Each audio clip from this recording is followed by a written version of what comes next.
धन्यवाद देना चाहता हूँ आपको, बहुत सारी बधाई मेरी ओर से सभी लेमेन भाइयों को, लेमेन संडे की।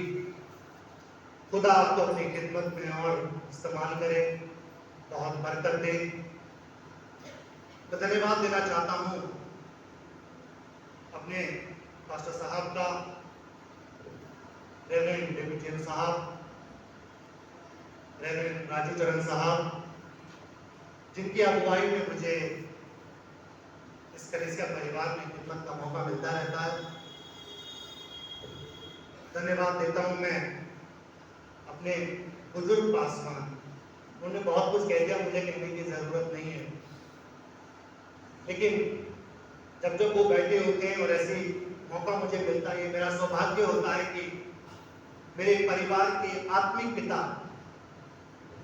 रेवरेंड पॉल सारस्वत साहब, जी हाँ, मेरे परिवार के आत्मिक पिता है। हमारे परिवार में जब मसीह यीशु में विश्वास की आंखें खुली तो उस समय इस कलीसिया के पासवान आप ही थे। मैं आपका भी तहे दिल से शुक्रगुजार करता हूँ, शुक्रगुजार हूँ, धन्यवाद देता हूँ। आपने हमें चलना सिखाया मसीह में, हमारी परवरिश की, और समय समय पर पासवानों ने हमारी अगुवाई की। पास्टर डेविड साहब ने भी मेरे जीवन में निवेश किया, मैंने उनकी अगुवाई में यूथ में चलना शुरू किया। तो मैं रेवरेंड पॉल सारस्वत साहब का भी दिल से स्वागत करता हूँ कि वो यहाँ पर हैं। उनकी उपस्थिति मेरे लिए आनंद की बात है। साथ ही साथ हमारे बीच में एक और बुजुर्ग पासवान हैं, बहुत ही जाना पहचाना नाम है शहर के लिए, रेवरेंड धारीवाल साहब। मैं उनका भी स्वागत करता हूँ, धन्यवाद देता हूँ। आपकी भी उपस्थिति मेरे लिए आज जो है आनंद का आनंद की बात है मेरे लिए कि आप यहाँ पर हैं। धन्यवाद देता हूँ मैं पास्टरेट कमेटी का, जिन्होंने ये तय किया कि आज की सुबह में परमेश्वर के कलाम से मैं खिदमत कर सकूँ इस कलीसिया में, परिवार में। धन्यवाद देता हूँ मैं हमारे डे लीडर मेथोडिस्ट मैन भाई राजू राज साहब का भी। हमेशा बहुत प्रेम मुझे उनसे मिलता है, हमेशा मुझे बहुत इंकरेज करते हैं। परमेश्वर आपको भी बहुत बरकत दे, आशीषित करे। साथ ही साथ मैं धन्यवाद देना चाहता हूँ अपने पूरे कलीसिया परिवार को। जी हाँ, आप मेरा परिवार हो। मैं जब यहाँ पे खड़ा हूँ तो आप विश्वास रखिएगा, मुझ में अपना बेटा भाई भी दिखिएगा, मैं आपका अपना हूँ। जब याकूब लाबान से मिला अपने मामा से, तो उसने कहा तो मेरी हड्डी और मांस। मैं आप ही के परिवार का एक बच्चा हूँ, मैं कुछ सिखाऊंगा नहीं आपको, बिल्कुल भी योग्य नहीं। मैं खुद आपके साथ में सीख रहा हूँ। हर व्यक्ति इस परिवार का बहुत कीमती है, हर परिवार बहुत महत्वपूर्ण है। हर परिवार एक एक, हम जीवित पत्थर हैं मसीह की देह का, मसीह के मंदिर का हम, तो एक एक पत्थर बड़ा महत्वपूर्ण है। आज आप जो देखते हो बिल्डिंग ईंटों से बना होता है, लेकिन जब यहूदी कल्चर में आप जाओगे तो वहां पर पत्थर तराशे जाते थे बिल्डिंग बनने से पहले, और जो पत्थर तराशा गया जिस स्थान के लिए वो वहीं फिट होता था। हम सब तराशे गए, इसलिए बहुत महत्वपूर्ण है परिवार के लिए, कलीसिया के लिए। हम में से कोई भी अपने आप को कम ना समझे, भले ही हम एक्टिव हो या नहीं भी हो, कोई बात नहीं, होना चाहिए। मैं तो प्रोत्साहन करूंगा, आप भी आगे आइए, लेकिन अगर नहीं भी तो दिल छोटा मत कीजिए। आपका भी उतना ही स्थान है, आपका भी उतना ही मान है यीशु मसीह की नजर में, आप भी उतने ही कीमती हैं। परमेश्वर आप सभी को भी आशीषित करे। एक चीज जो मेरे मन में आ रही थी, मैं आज गेस्ट स्पीकर नहीं हूं, बिल्कुल भी नहीं, सोचिएगा कि मैं गेस्ट स्पीकर। गेस्ट वो होता है जो बाहर से आता है परिवार, लेकिन मैं तो परिवार का ही हूं। मैं परमेश्वर का एक मेडिएटर का काम करूंगा आज। हिंदी में मध्यस्थ बोलते हैं, और आसान कर देता हूं बिचौलिया, जो दो लोगों की बातचीत करता है। आज मैं इस परिवार के लिए और परमेश्वर के बीच में एक मध्यस्थता करूंगा। जो कुछ मुझे सौंपा गया है, ये मेरी जिम्मेदारी बनती है कि मैं आप तक पहुंचाऊं। कुछ क्षण आपके साथ रहूंगा, वो बात बांटूंगा आपके साथ जो परमेश्वर ने मुझे बोली है, और चला जाऊंगा। पुराने नियम में जंगल में एक मध्यस्थ था, मूसा, जो परमेश्वर से सुनता था पर्वत पर और आके लोगों को बताता था। पुराने नियम में नबी मध्यस्थ होते थे, राइट। आज हमारे बीच में पासवान होते हैं कलीसिया के अंदर। तो आज की सुबह में, सिर्फ आज के दिन में परमेश्वर ने ये मध्यस्थता मुझे सौंपी है, और ये उसके अनुग्रह से है। ये मेरे टैलेंट से नहीं है, ये मेरी योग्यता या क्षमता से बिल्कुल भी नहीं है। मैं कितना भी सीख के आ जाऊं, योग्य हूं ही नहीं मैं, उसके अनुग्रह से हूं, राइट। सो परमेश्वर का धन्यवाद हो, उसकी महिमा हो। मैं आपसे एक सवाल पूछता हूं, आज आप क्या सुनना चाहते हो? वो जो मनुष्य को अच्छा लगे, या वो जो मुझे अच्छा लगे, या वो जो परमेश्वर चाहता है आपसे मांगना? यस और नो, क्या चाहते हैं आप? जो परमेश्वर चाहता है ना, जोरदार ताली उसके लिए, जोरदार ताली।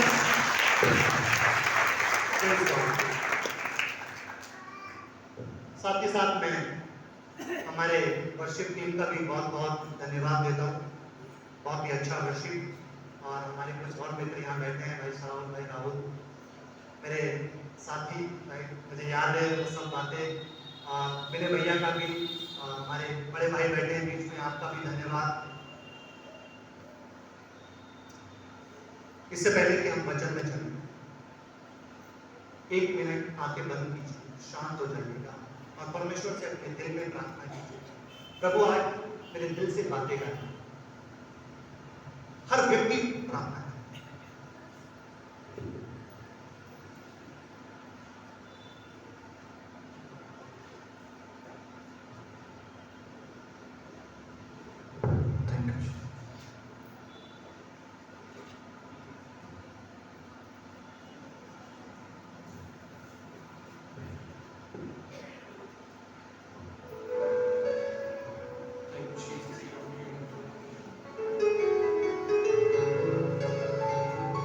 कुछ ना रह गया अब बाकी,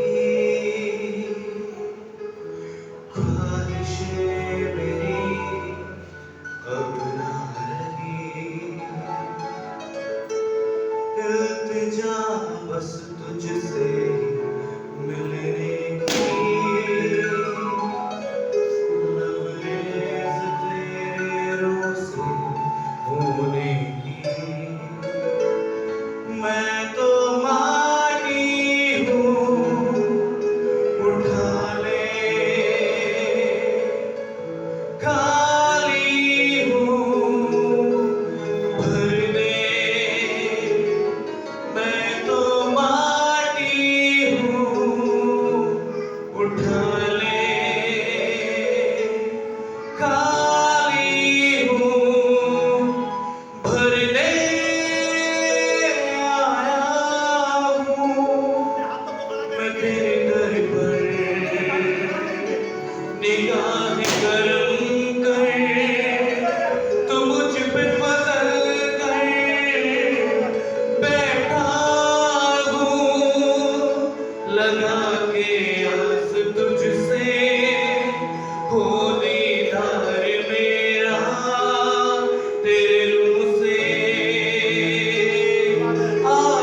खामोश हो जाता है तब तेरी वो मीठी आवाज हमसे बातों को करती है। संसार की वो भीड़, वो शोर खुदावन, वो हमें तेरी ओर नहीं लेके जाता। आज वक्त है पिता कि हम जगह की माने तो उस भीड़ से अलग हो जाएं यीशु मसीह। अब खुदावन एक ऊंचाई से तुझे देखने को पाए जहां से तू हमें पुकार सके कि मुझे तुम्हारे साथ रहना आवश्यक है, तुम्हारे साथ भोजन करना आवश्यक है। तो खुदावन हम आपका धन्यवाद करते हैं, कहते हैं आज की खुदावन दिन में हम पापियों पर दया कर बिना खुदा आज खुले दिल से तेरे बीच में खुदावन हमारे हृदय में बोले दे पिता कि हम खुदावन पेड़ बनकर खुदावन तेरे नाम का प्रचार कर सके। आज के खुदावन इस प्रचार से बहुत से दास और दासी तैयार होने पाए पिता खुदावन तेरी रूह के मुताबिक चलते हैं।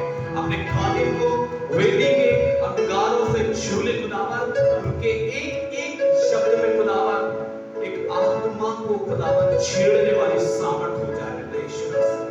खुदावन अपने रूह में उन्हें ले ले यीशु। तो खुदावन हम आपका धन्यवाद करते हैं यीशु के नाम में मांगते हैं, आमीन। बहुत शुक्रिया। इससे पहले कि मैं आज के वचन से खिदमत करूं आपके बीच में, मैं सभी टीमों को उत्साहित करना चाहता हूं क्योंकि हमारी कलीसिया में टीमें हैं WSCS, जेमेन और यूथ एम्पायर। आप लोग एक बहुत बड़ी सेवा करते हैं according to word of God. पुराने नियम में अगर मैं आपकी तुलना करूं तो आप हूर और हारून की तरह से सेवकाई करते हो, जो अपने अगुए के हाथों को उठाते हैं और बड़ी जीत को देखते हैं। नए नियम में अगर मैं बात करूं तो आप बरनबास की सेवकाई करते हो। कोई है शाऊल जो पौलुस बन सकता है, लेकिन उसे एक बरनबास की जरूरत है। और ऐसे में ये टीम्स काम करती है। ये बात सच है कि हमारा परिवार बहुत बड़ा परिवार है, सिटी चर्च बहुत बड़ा परिवार है, आई नो, लेकिन बहुत कम लोग परिवार से आ पाते हैं काम की वजह से, या आते भी हैं तो बहुत कम एक्टिव हो पाते हैं। ऐसे में जब हम ये टीम्स घर घर जाके विजिट करते हैं तो ऐसे शाऊल को तलाशते जवानों में काम करते हैं, राइट। आज बहुत सारे जवान यहाँ पर हैं जो मेरे टाइम में नहीं आते थे, लेकिन अभी भाई के समय में मैं देख रहा हूँ काफी अच्छा युद्ध कैसे हुआ। तलाशना और तलाशने का काम शुरू किया जवानों ने। बहनों में जब बहनें हाउस टू हाउस विजिट करते हैं तो बहुत सारी बहनें, मैं समझता हूँ इसी दुनिया में रहता हूँ, बहुत सारी समस्याएं होती हैं बहनों के पास। एक्चुअल में हमारी कलीसिया में भी ये सब है, तो इसलिए इस नाते हमें भी अनुभव है कि क्या होता है। तो अब जब ये बहनें जब कलीसिया में जाती हैं तो वो बहनें जो घर में दबी हैं, काम में व्यस्त हैं, तो इन बहनों से बात कर पाती हैं और ये बहनें वचन से उत्साहित कर पाती हैं। वैसे ही भाइयों के बीच भाइयों में काम करते हैं ना, लेडीज केयरफुल रहिएगा, ओके।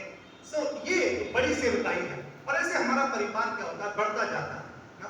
एक बड़ी सेवकाई, आप अच्छी सेवकाई करते हैं, पासवान व्यक्तिगत हर किसी को नहीं मिल सकते, बहुत काम होता है, लेकिन इसीलिए ये टीम्स जो है यहाँ रखी जाती है। मुंबई में भी हम लोग ऐसे ही करते हैं। मैंने यूथ से शुरुआत की तो हमारी कलीसिया में बहुत सारे जवान नहीं आते थे, परिवार आ रहे होगा लेकिन जवान नहीं आते थे, तो हम जवानों को लाए, उनके मम्मी पापा हमें बोलते थे उससे बात करो, उसको मिलते थे, इंकरेज करते थे। कलीसिया हम सभी को इंकरेज कर सकते हैं, जब हम घर घर जाते हैं तो इंकरेज की थी कलीसिया, ये बड़ा अनिवार्य है। कलीसिया परमेश्वर यहाँ बात करता है और एक शब्द भी मेरे जीवन को बदल सकता है। शाऊल को पौलुस बनाने में एक रोशनी ने काम कर दिया, चमकदार।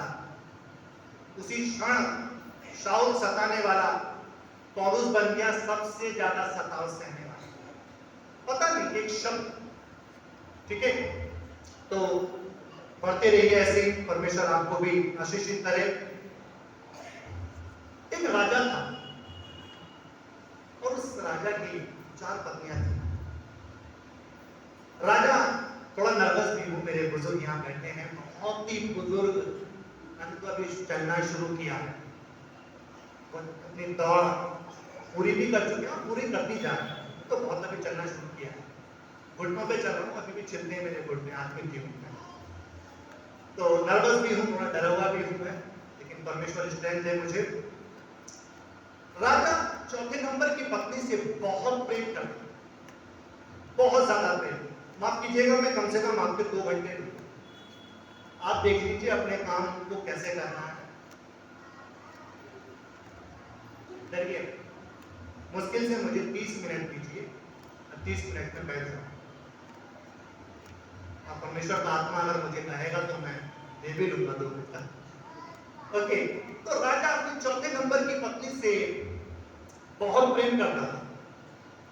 उसके बाद वो 3रे नंबर की पत्नी से प्रेम करता था, 2रे नंबर की पत्नी से प्रेम करता था, लेकिन जो पहले नंबर की पत्नी थी, राजा उससे बहुत कम प्रेम करता था, ना के बराबर, करता भी नहीं। एक दिन ऐसा हुआ कि राजा बीमार था और राजा को पता लगा कि अब वो बचेगा नहीं, मर जाएगा।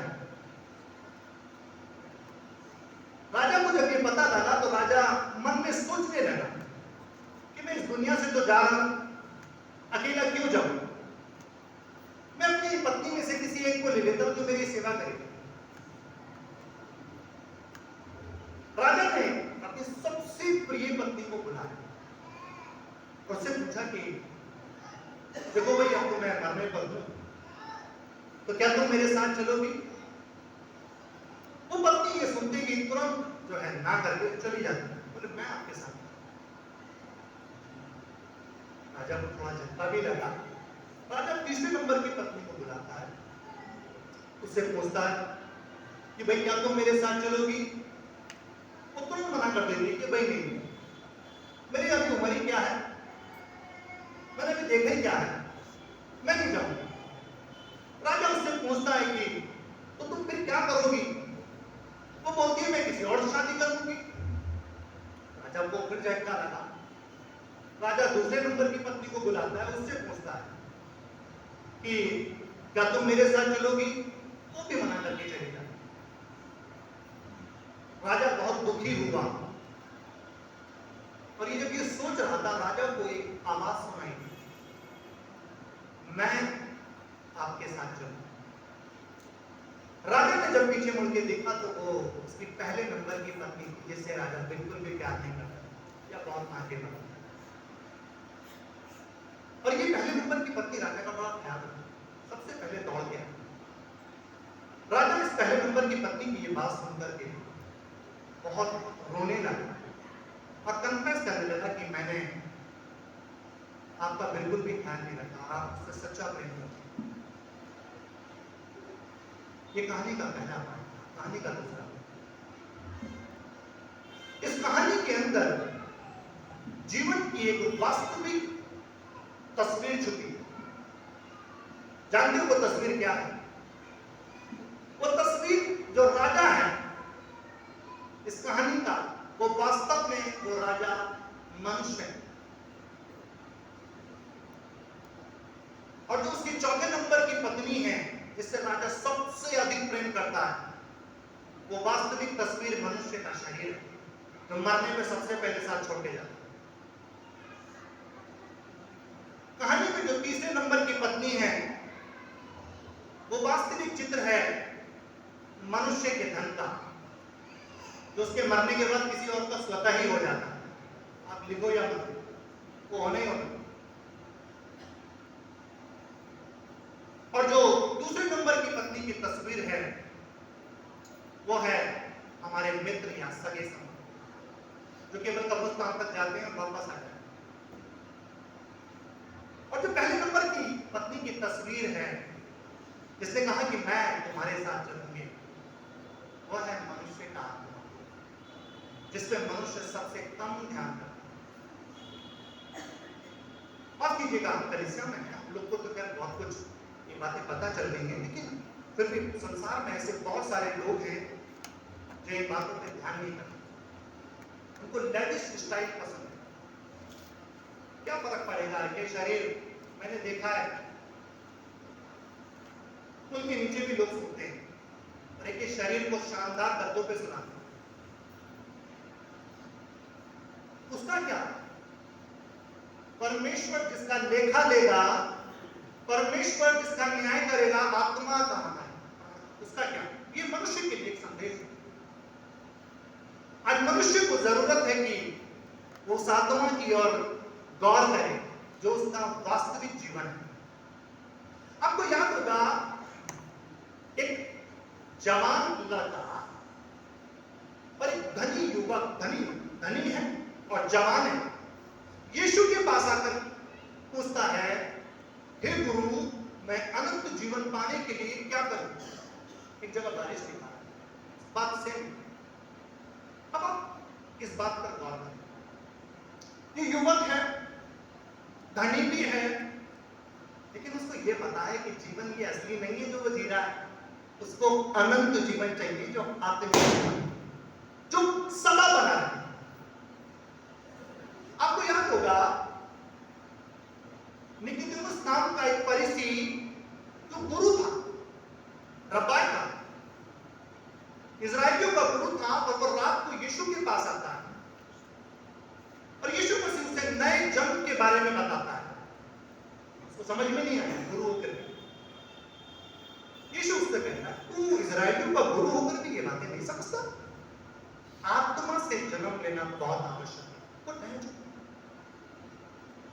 आपको याद होगा पौलुस अपनी पत्रियों में लिखते हैं, भाइयों आत्मा में चलो। मैं जब बाइबल पढ़ता हूं तो मैं देखता हूं यीशु मसीह ने शरीर पे फोकस नहीं किया। शरीर का तो लिखा है तमाशा बनाया उसने, आत्मा पे फोकस किया। आप पढ़िएगा बाइबल, यीशु मसीह के बारे में 4 किताबों में लिखा है। उसने क्या किया था? मत्ती, मरकुस, लूका, यूहन्ना, आप पढ़िएगा। बाहरी उपदेश 5, 6, 7 मत्ती का अध्याय लिखा है, तुम सुन चुके हो, तुमसे कहा गया था, लेकिन अब मैं तुमसे कहता हूं। आत्मिक जीवन पे फोकस था। ठीक है, संसार के लिए भी जरूरी है, लेकिन हम मसीह के लिए बहुत जरूरी है कि हमें आत्मिक जीवन में स्ट्रांग होना, मजबूत।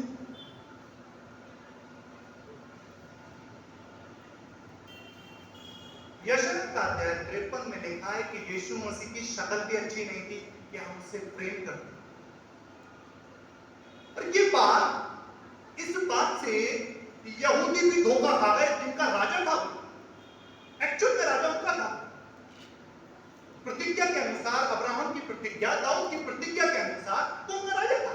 वो भी धोखा खा गए। ना तो सेना है, ना महल में पैदा हुआ, ना कोई मुकुट है, ना सिंहासन है, ना तलवार है, ना घोड़े हैं, ना रथ है। ये कैसे राजा?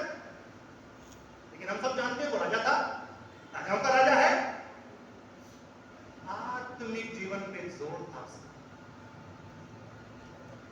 हमें भी आत्मिक जीवन पे ज्यादा जोर है। मैं करने के लिए कुछ नहीं बोल, मैंने भी कुछ नहीं करा। 8 साल पहले मैं भी बहुत कुछ कर रहा था, लेकिन कभी कुछ नहीं करा। तो केवल मसीह को नकल करने की अभ्यास कर, कोशिश नहीं, अभ्यास कर। परफेक्ट नहीं बन पाएंगे, परफेक्ट तो एक ही समय का इंतजार कर रहे हैं। या तो वो बातों पे लेने आ जाए या हम उसके पास चले जाए पहले। लेकिन अभ्यास कर सकते हैं, नमूना है हमारे पास। मेरे जिस पासवान ने मुंबई में, जिन्होंने मेरे जीवन में निवेश किया, पास्टर ताल सिंह, मैंने उनकी लाइफ को देखा। और भी बहुत सारे नमूना देखा, नमूना है, हम कर सकते हैं। मैंने भी प्रे किया, परमेश्वर तो मुझे भी अनुग्रह दे और सामर्थ्य दे कि मैं नकल कर सकूं। तुम्हारा आत्मिक जीवन सुंदर होना चाहिए। मैं आज कोई क्रीम लगा के नहीं आया, मेरा चेहरा बड़ा ड्राई है, कोई फर्क नहीं पड़ता, पर अंदर से क्या है, अंदर क्या है, वो ज्यादा मायने रखता है। अब हम बात करते हैं मसीह जीवन की, मसीह जीवन शैली की। जैसा कि आज का विषय भी है हमारे पास में। आज सच बताओ ना, आपको कुछ नहीं बोलूंगा करने कि आप करें। एक शब्द, आप मसीह पे विश्राम करें, एंजॉय करें, सारा काम मसीह करें। मसीह जीवन शैली है। हमें क्या करना है मसीह जीवन जीने के लिए? जब हम बात करते हैं कि ये दो शब्दों के बारे में, जीवन शैली, ये कुछ इस तरीके से है जैसे बहुत कुछ व्यवहारिक है, हमें कुछ करना चाहिए। जैसे जीवन शैली, राइट? हमारा रहन सहन, हमारा बोलना, हमारा चलना, हमारा उठना, हमारा बैठना, हमारे निर्णय लेना, हमारा चुनाव करना, दूसरों से मिलना, दूसरों को आदर करना, दूसरों से प्रेम करना, दूसरों को क्षमा करना, ये हमारी जीवन शैली का हिस्सा है। मॉरली हम करते भी, राइट? दूसरों के संग हम कैसा पेश आते हैं, ये जीवन शैली में, जीवन शैली पर बात है। दूसरों के संग हम कैसा पेश आते हैं, जीवन शैली। मैं इसी जीवन शैली पर नहीं आया हूं, ये जीवन शैली का हिस्सा है। गुस्सा करना, हाइपर हो जाना, मेरी तरह शॉर्ट टेम्पर हो जाना, मैं अभी भी सीख रहा हूं, राइट? जलन, ईर्ष्या, ये जीवन शैली का हिस्सा नहीं है ना। मैंने जितना ये हो सकता है मेरा व्यक्तिगत नेचर, इसमें बदलाव हो जाए। घबराइए। मैं जब मुंबई गया तो बिल्कुल बदतर हालत में था, बिल्कुल खराब हालत, मुंह से गाली बाहर आती थी। मेरे दोस्त हैं, आप सब जानते हैं, सिर्फ गालियां। लेकिन ये मेरा व्यक्तिगत नेचर था, ये जीवन शैली नहीं था। जीवन शैली हमेशा दूसरों की भलाई से जुड़ी होती है। मेरे जीवन से किसी को क्या भला मिलेगा, उसके लिए क्या भला हो सकता है। जीवन शैली का एक सबसे अनोखापन पता क्या है? हम दूसरों को उनके स्तर से मिलते हैं, जैसे यीशु हमारे स्तर से आगे मिला, लिखा कि वो भाइयों के समान था। अगर मेरा स्तर बहुत ऊंचा भी है, चलिए मैंने मान लेता हूँ, ज्ञान में बहुत ऊंचा है, मैं मान लूँ, ऐसे ये नहीं करूँ कि मैं बहुत ज्ञान, मैं उदाहरण के लिए मैं उदाहरण ले लेता हूँ, मैं बहुत ज्ञानवान, मुझे बहुत आता है, पढ़ा भी गया, ज्ञान हो तो मिल जाए, मैं बहुत ज्ञानवान हूँ, मुझे बहुत थियोलॉजी आती है बाइबल। लेकिन अगर किसी को नहीं आती तो क्या करना है मुझे? उस भाई को मुझे ऐसे ही मिलना है कि मुझे भी तेरी तरह ही मिले, कुछ नहीं आता मुझे भी, और धीरे धीरे मुझे उसकी मदद करना है कि वो अब बनने लगे, धीरे धीरे वो भी सीखने लगे। यीशु मसीह की भाषा को, जो प्रेम की भाषा थी, हम उसके परमेश्वर के स्वभाव में होकर नहीं सीख सकते थे जब तक वो मनुष्य न बना। हमने मनुष्य जब बना तब हमने सीखा कि परमेश्वर कितना प्रेम करता है। जब हम दूसरों के स्तर से बात करते हैं, ये जीवन शैली का हिस्सा है। अब बात करता हूं मैं मसीह जीवन का, अभी जीवन शैली का मैंने इसकी परिभाषा देखी। मसीह जीवन का जो अर्थ होता है वो होता है अभ्यास करना। सभी बोले अभ्यास करना। आप लोग बोल तो नहीं हो रहे? एक दूसरे से बोले परमेश्वर आपसे प्रेम करता। बोलिए परमेश्वर आपसे प्रेम करता। परमेश्वर आपसे प्रेम करता। मसीह जीवन का अर्थ होता है अभ्यास, और जीवन शैली का अर्थ होता है प्रयोग, और दोनों को मिला के बन जाता है मसीह जीवन शैली प्रकट करना।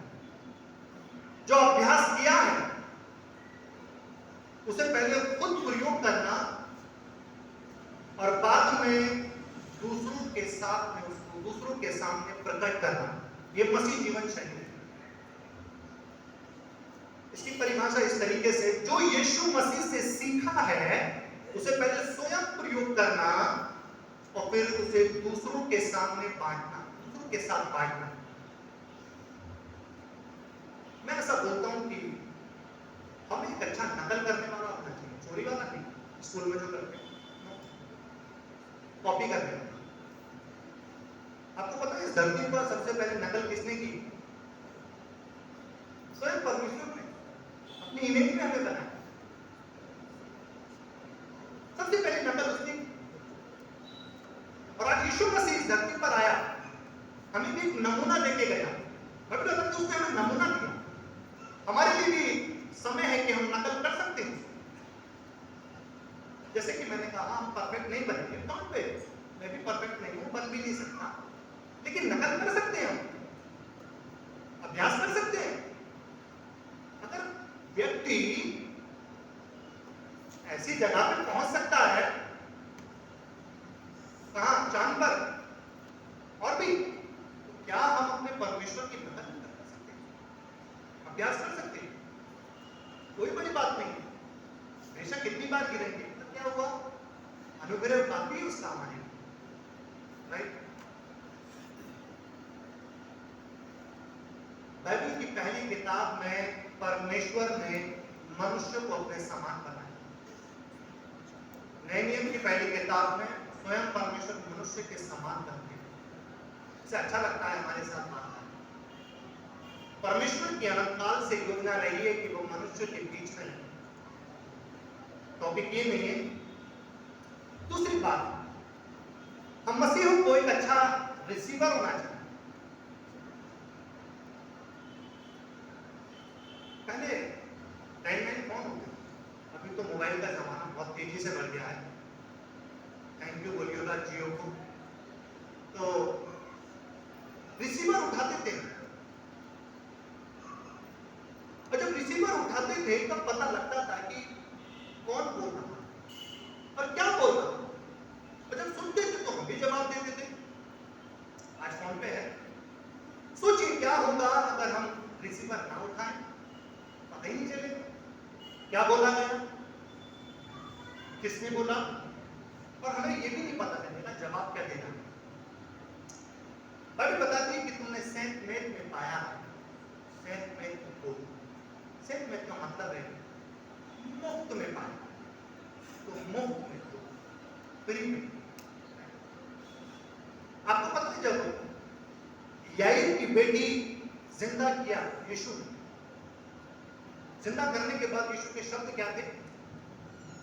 किसे कुछ खाने को, ये हमारा पहला काम होना चाहिए मसीह में, रिसीव करना।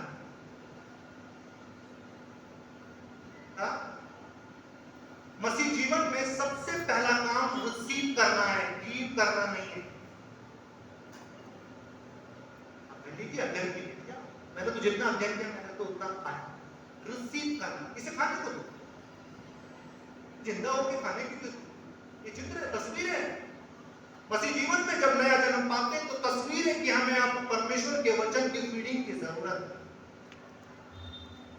आपको पता होगा जब पतरस की सास को चंगा किया यीशु मसीह ने, तो क्या कर रही थी वो? सेवा टहल। उससे पहले तो नहीं किया क्योंकि बीमार थी, उसे किसी चीज की जरूरत थी, चंगाई की। और जब चंगाई मिल गई तो वो दूसरों को देना शुरू कर दिया। पहले रिसीव किया। हम पहले रिसीव करते हैं, बाद में देते हैं। तुमने पाया है तो, क्रम उल्टा नहीं है, तुम दो फिर पाओगे, नहीं, तुमने पाया है तुम दो। परमेश्वर ने पहले हमें रिसीव करने को बोला है बाइबल में। तीसरी तस्वीर, जब यीशु मरियम और मार्था के घर में थे तो मरियम क्या कर रही थी? रिसीव कर रही थी, और माता देने की जिद में लगी थी। और जो देने वाली थी वही थक गई, वो थक गई, थकान हो गई, चिड़चिड़ाहट हो गई इसको, क्योंकि देने के चक्कर में थी, ले नहीं रही थी। और यीशु मसीह ने मरियम की तारीफ की, इसने अच्छा बात सुना है। एक पास्टर जी बोल रहे थे कि धन्यवाद हो यीशु का, इसने हमें ये बता दिया कि मरियम ने अच्छा बात सुना था, और हम भी मार्था को अच्छा कहते हैं और मरियम को बुरा, हाँ कैसे बहन, बड़ी बहन काम कर रही है, धन्यवाद हो यीशु का, उसने हमें बता दिया अच्छा क्या था, रिसीव करना।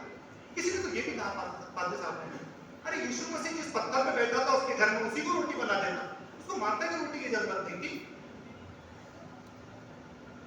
रिसीव करना, पहला काम हमारा मसीह में रिसीव करना, परमेश्वर से लेना।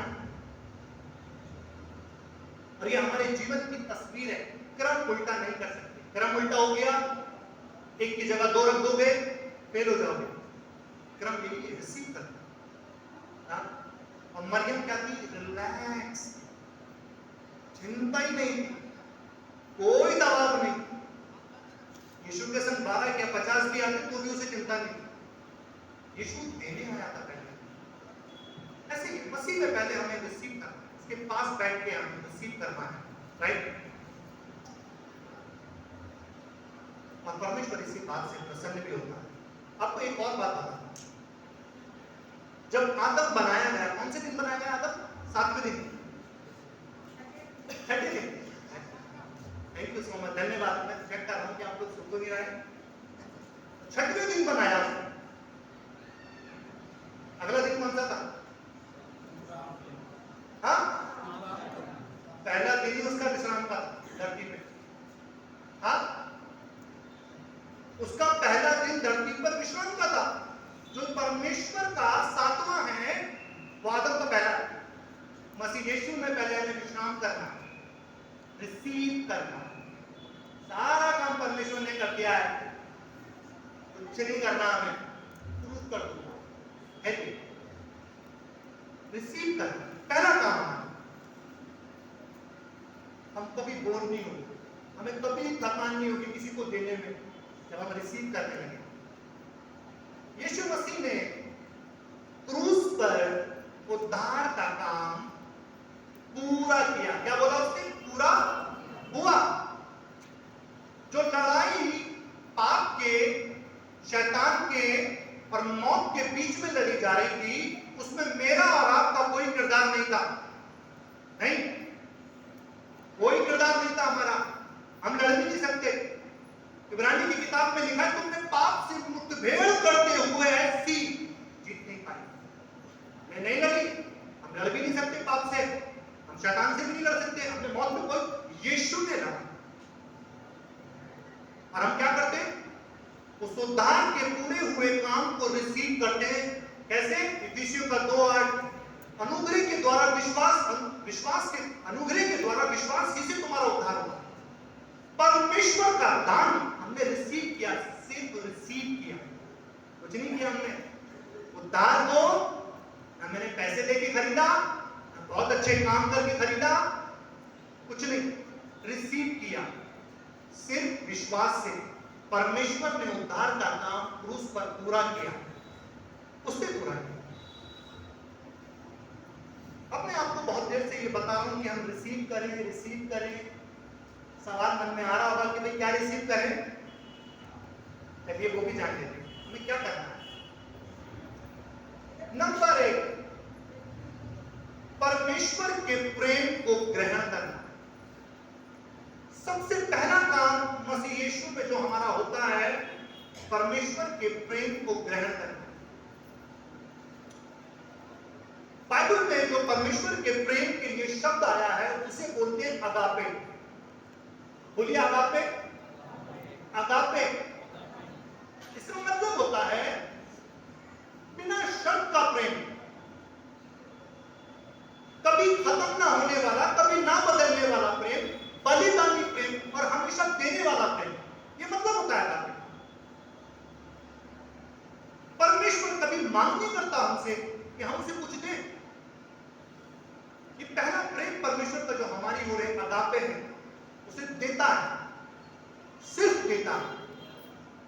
3 और शब्द हैं प्रेम के लिए, इंग्लिश में लव, हिंदी में प्रेम, लेकिन यूनानी भाषा में 4 शब्द हैं। पहला अगापे मैंने आपको बोल दिया, अगला फिलियो। ये फिलियो होता है फ्रेंडशिप लव, मित्रों के बीच का प्रेम। फिर आता है रोज,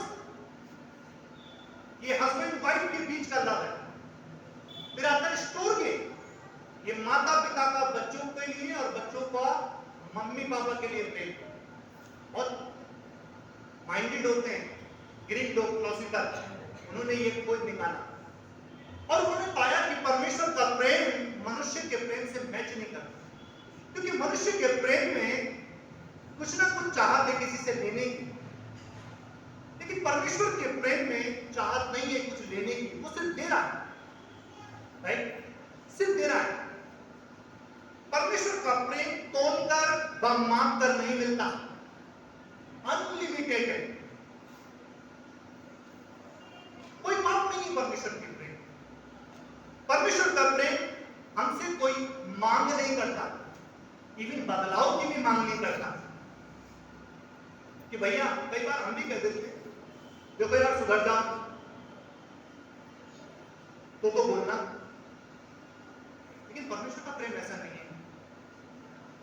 परमेश्वर का वचन में लिखा है कि धर्मी 7 बार गिरे तो भी उठ खड़ा होगा, क्यों? उसके प्रेम की वजह से। वो आपको प्रेम की वजह से उठाने के लिए तैयार है।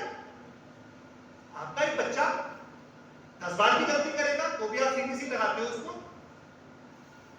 आपको बनाने वाले में कितना प्यार होगा, हम सब उसके बच्चे हैं, कितनी बार गिरेंगे, हालांकि नहीं गिरना चाहिए, कितनी बार फिर भी उठाएगा,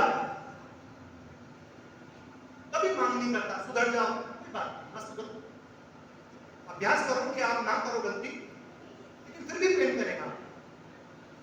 परमेश्वर का प्रेम आप उससे प्रेम करो या ना करो, पर वो आपसे प्रेम करता रहेगा, उसका प्रेम आपका पीछा नहीं छोड़ेगा।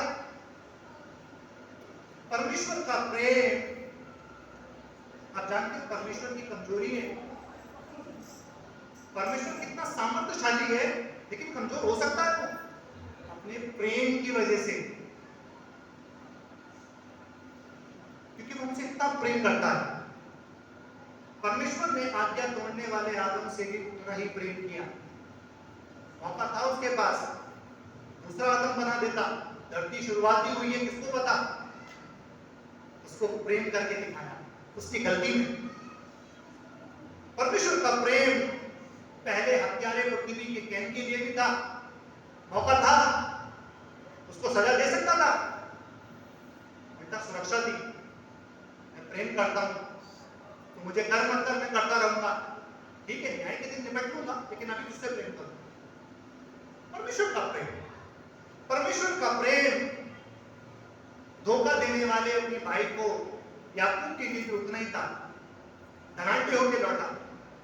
परमेश्वर का प्रेम उसके पकड़वाने वाले यहूदा के लिए भी उतना ही था, कभी नहीं धोखा, तू पैसे चोरी कर रहा है कर ले, मैं तुझसे प्रेम करूंगा, क्रूस पे मैं तेरे लिए ही जाऊंगा, तेरी चुनाव, तेरा चुनाव। पतरस गिरा लेकिन धन्यवाद तो गिर के लौट आया, यहूदा गिर के लौट के नहीं आया। परमेश्वर का प्रेम रिसीव नहीं है, राइट। परमेश्वर ने अपने कोड़े मारने वालों से भी प्रेम किया, अपने मुंह पे थूकने वालों से भी प्रेम किया, क्रूस पर चढ़ाने वालों से भी प्रेम किया, हर किसी से उसने प्रेम किया। परमेश्वर का प्रेम उत्पत्ति से ही मनुष्य का पीछा कर रहा है। आप कहीं भी चले जाइए, दुनिया के किसी कोने में, माफ कीजिएगा मुझे टाइमिंग, ओके, मैं जल्दी कोशिश करूंगा कि मैं खत्म करूं, क्योंकि टाइम ओवर हो जाता है तो हम जानते हैं हमारी भी क्षमता है, कोई बात नहीं। परमेश्वर का प्रेम आप धरती के किसी कोने में चले जाएंगे, वहां भी आपका पीछा करेगा, कभी नहीं छोड़ेगा आपको। 3 भाई आ जाएंगे मेरे पास, साउथ भाई और कोई हट्टी कट्टी, सुनील भाई आएंगे, शुक्रिया, और शुरू भाई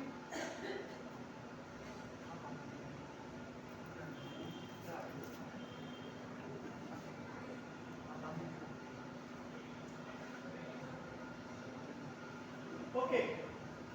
परमेश्वर का प्रेम आपको नहीं छोड़ेगा।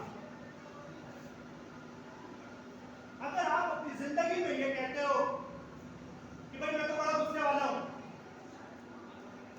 और मुझे कोई प्रेम नहीं करता मेरे गुस्से की वजह से, मुझे नहीं चाहिए, मैं सब कुछ छोड़ के जा रहा हूं, सब कुछ छोड़ के जा रहा हूं, मुझे नहीं चाहिए, परमेश्वर का प्रेम नहीं चाहिए। राइट है? कहाँ जाओगे? वही पीछा करेगा। अगर आप अपनी जिंदगी में ये कह रहे हैं कि भाई मैं तो बहुत गलतियां करता हूँ जिंदगी के अंदर, मैंने बहुत गलतियां करी है, मुझसे कोई प्रेम नहीं करता, मैं तो जा रहा हूँ, परमेश्वर का प्रेम नहीं छोड़ेगा। बहुत टाइट है, कितनी गलतियां करो, कहाँ जाओगे? क्षमा कर दिए गए हो क्रूस पर, रिसीव कर लो। अगर आप कह रहे हो मैं बहुत अकेला हूँ, निराश हूँ, मुझसे कोई प्रेम नहीं करता, तो परमेश्वर का प्रेम नहीं छोड़ेगा आपको, नहीं छोड़ेगा। बहुत गहरा है। आप अपने आप को देख के मत सोचिए कि परमेश्वर का प्रेम मेरी तरह है, जैसे मनुष्य प्रेम करता है। याद रखिएगा मैंने क्या कहा, स्वार्थी नहीं है परमेश्वर का प्रेम। कोई करे या ना करे वो फिर भी प्रेम करेगा आपको, रिसीव कर।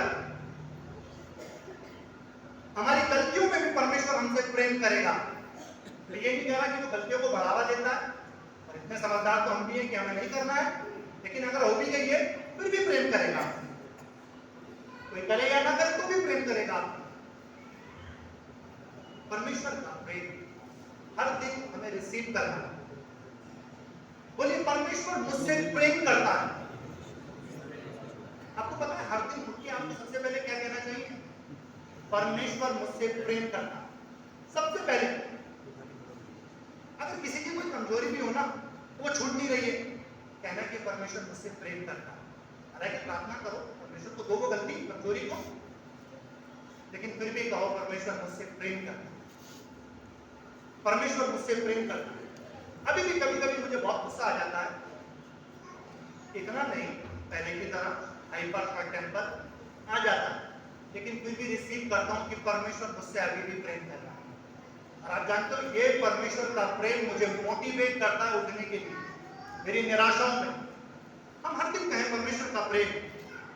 नंबर 2, मैं बहुत जल्दी जाऊंगा। नंबर 2, परमेश्वर का अनुग्रह रिसीव करें। निर्बल हैं, थक गए हैं, निराश हैं, अकेले हैं, मायूस हैं, उदास हैं, समस्या है, तकलीफ है, बीमारी है, अनुग्रह रिसीव करें उसका। सामर्थ्य उसका अनुग्रह हमारे लिए, उसका अनुग्रह बहुत है। पौलुस ने 3 बार प्रार्थना करी, प्रभु ये कांटा निकाल दे। मैं इस बात में नहीं जाऊंगा वो कांटा क्या था, 3 बार। और आपको पता होगा कांटा कैसे चुभता है, क्या होता है। मेरा अनुग्रह तेरे लिए काफी है। आप कमजोरी से भरे हो, बार बार गुस्सा आ रहा है, मेरा अनुग्रह तेरे लिए काफी है। बोलिए परमेश्वर का अनुग्रह मेरे लिए काफी। बोलिए आपके लिए है अनुग्रह, मेरे लिए अनुग्रह है। याद रखिएगा, आज मैं बार बार पापों की क्षमा नहीं मांगता। हाँ गलतियां मुझसे जब होती है तो मैं कहता हूँ मुझसे गलती हुई है, लेकिन उद्धार की क्षमा नहीं मांगता, हो चुका है। एक बार मैंने यीशु पे विश्वास कर लिया, जब मैं पैदा भी नहीं हुआ था तो 2000 साल पहले मेरा पेमेंट कर दिया, मैंने अब रिसीव कर लिया। थैंक यू लॉर्ड, तू मेरा पेमेंट दे गया। मेरे पाप, मेरी शर्म, मेरी गिलानी, मेरे दोष, मेरा दंड, सब कुछ क्रूस पर, मेरी बीमारी, मेरे श्राप, धन्यवाद तू मेरा उद्धार करता है, मैं रिसीव करता हूं। तो अनुग्रह से हमारा उद्धार हुआ। मैं बहुत जल्दी जा रहा हूं, टाइम हो चला है। परमेश्वर का अनुग्रह रिसीव कीजिए अपनी कमजोरियों में भी, अपनी निर्बलताओं में भी, अपनी उदासी में भी रिसीव करें। ये पहला जीवन शैली में यही आता है कि रिसीव करें अपने पिता से। अगला, परमेश्वर की क्षमा को रिसीव करें। कई बार जब जिंदगी में हमसे बहुत बार गलतियां होती हैं तो हम खुद को भी माफ नहीं कर पाते, दूसरा तो हमें क्या माफ करेगा। मुझसे कोई प्रेम नहीं करता। एक बार मुझे गुवाहाटी का एक फोन आया, हमारी कलीसिया के भाई मुझे बार बार यही बताने लगे, काउंसलिंग ले रहे थे मुझसे, लेकिन बार बार यही कह रहे नहीं यार मैं बार बार पाप कर रहा हूँ, तो बार बार मसीह को क्रूस पर चढ़ा। अरे आप क्षमा किए गए हो भैया, आप रिसीव करो ना, आपने मान लिया हो गया ना, आप क्षमा रिसीव करो। पहला यूहन्ना 1:9 में लिखा है कि वो हमारे सब अधर्मों को क्षमा करने में विश्वास योग्य है, यदि हम अपने पापों को मान लें। याद रखिएगा, पापों को मानेंगे लेकिन सारे अधर्मों को क्षमा कर देंगे। रिसीव करें, उसकी क्षमा को रिसीव करें अपनी गलतियों में, छोटी हो बड़ी हो, देखी हो अनदेखी हो, कही हुई हो सुनी हुई हो, गलती रिसीव करें उसकी क्षमा को कि वो जब मैं परमेश्वर के पास जाऊंगा वो मुझे क्षमा कर देगा, वो मुझे क्षमा कर देगा, वो मुझसे नाराज नहीं होगा। मेरे घर में एक छोटा सा बेटा है, मैं देख रहा था वो इतनी गलतियां करता है, उसकी माँ बहुत मारती है उसको कभी, लेकिन फिर भी सीने से लगा और मैं सोच के देखने लगा उसको, परमेश्वर ऐसे ही करता है मेरे साथ, गलती करूंगा अनुशासन तो करेगा लेकिन फिर भी सीने से लगाएगा। यही है, रिसीव कीजिए अनुग्रह उसका, रिसीव कीजिए प्रेम उसका, ऐसा ही है वो हमारे साथ, कठोर नहीं है, बिल्कुल भी नहीं है। मैंने तो यही सीखा पिछले 8 साल से, मैं यही सीखता हुआ, यही है बाइबल के अंदर अनुग्रह। अनुग्रह नंबर 4 उसकी करुणा को रिसीव। बिलाप गीत 3 का 22 और 23, उसकी करुणा हर दिन नई है, हर दिन ताजा है। हर दिन जब उठते हो परमेश्वर तेरा धन्यवाद कि तेरी करुणा मुझे ताजा कर रही है आज की सुबह। और परमेश्वर आपको मदद करेगा आपके जीवन में चलने के लिए।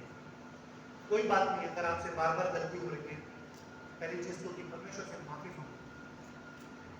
आपको पता है बुढ़ाओ को जब घर में आया वापस दोबारा नहीं है, रिसीव कर लिया था परमेश्वर का, अपने पिता का। सामरी स्त्री उसने फिर कोई पति नहीं किया, जकई उसने फिर कभी बेईमानी नहीं की, पतरस उसने फिर कभी यीशु का इनकार नहीं किया। रिसीव किया, ये क्षमा कर दिए गए, ये माफ कर दिए गए, परमेश्वर ने इससे प्रेम किया। सेम परमेश्वर हमारे साथ भी वैसा ही करता है, आज भी वो हमारे साथ वैसा ही करता है। जब वो पुत्र वापस आया, भाई माफ नहीं कर रहा था, लेकिन पिता माफी का दिल पहले ही लेके बैठा था। कोई बात नहीं, लोग आपको माफ करें ना करें, लेकिन आपका पिता माफी का दिल लेके बैठा होता है। आपको सबसे पहले अपने परमेश्वर के पास आना चाहिए, अपने जन्मदाता जिसका आपके जीवन पर सबसे पहला अधिकार है। राइट, मैं खत्म करूं। आप रिसीव किया है, अब दूसरों को दो। दाऊद बोलते हैं कि मेरा कटोरा कब उमड़ा, जब भर गया, खाली होता तो भर लीजिए। तकलीफ होती है क्षमा करने में। किसी ने कहा दुनिया में सबसे ज्यादा जो पावर का काम है ना, हॉर्स पावर से भी ज्यादा वो क्षमा करना होता है। मैं आज भी कई लोगों को क्षमा करने के लिए अभी प्रार्थना कर रहा हूं, क्योंकि रिसीव करोगे ना आसानी से दे पाओ। यीशु ने दाखरस कब बनाया, जब मट्टी खाली थी, फिर भरा गया तब वो छलके लोगों के काम आए। परमेश्वर के प्रेम को, ग्रेस को रिसीव, क्षमा को रिसीव कीजिए, तब हम दे पाएंगे दूसरों को। राइट, समझो मैं एक भरा हुआ जग और एक खाली गिलास, तो भरे हुए जग से मैं खाली गिलास में लौटूंगा तो गिलास भर जाएगा। अगर जग ही खाली है, गिलास में खाली है, आसान हो जाएगा, बहुत आसान हो जाएगा। मैं सच बोलता हूं, मैं अभ्यास कर रहा हूं, बहुत आसान हो जाएगा दूसरों को क्षमा करना, प्रेम करना, जब हम रिसीव करने लगेंगे परमेश्वर से कि वो मेरे साथ भी ऐसा ही कर रहा है। आमेन, वाह, प्रेज गॉड। बाइबल में एंड में चल रहा हूं, 5 मिनट और का समाप्त। बाइबल में एक शब्द 21 बार आपको देखने को मिलेगा, वन अनदर, एक दूसरे को 21 बार। साल्वेशन आर्मी के फाउंडर विलियम बूथ, उन्होंने इस 21 बार को एक दूसरे के लिए 21 तोपों की सलामी का नाम दिया। 21 तोपों की सलामी लिखा है, एक दूसरे से प्रेम रखो। यूहन्ना के अध्याय 13:34 में एक दूसरे से प्रेम रखो। कैसा प्रेम? जैसा मैंने तुमसे किया। अगर हमने उसका प्रेम पाया है तो दूसरों को दे भी पाएंगे। एक दूसरे से स्नेह रखो, 21 से मैं नहीं गिराऊंगा, मैं करूंगा। एक दूसरे को अपने से बढ़कर जानो, एक दूसरे के अपराध क्षमा करो, एक दूसरे को शांति दो, एक दूसरे की उन्नति का कारण बनो, एक दूसरे के हित की चिंता किया करो, एक दूसरे की सेवा करना, एक दूसरे पे कृपालु होना। आगे आपके लिए वर्क है, खोजिएगा कहां कहां ये एक दूसरे के लिए लिखा है, हाईलाइट कीजिएगा। अभ्यास है, अभ्यास कर सकते हैं। अभ्यास करना मसीह जीवन शैली में, अभ्यास करना, प्रयोग करना, प्रकट करना।